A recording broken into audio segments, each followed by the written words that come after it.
இது எப்படின்னா அப்படியே பார்த்துட்டு பேசிட்டே வந்தோம்னா நல்லா இருக்கும்.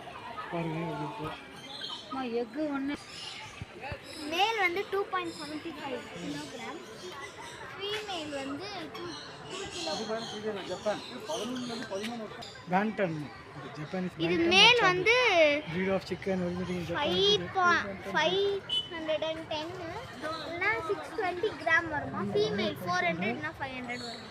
ஆனால் ரொம்ப குட்டியாக இருக்குல்ல.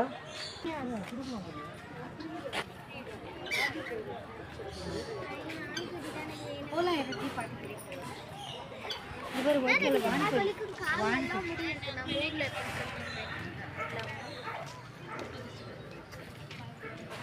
நம்ம ஊரில் ஒயிட் டர்க்கி இது டர்க்கி.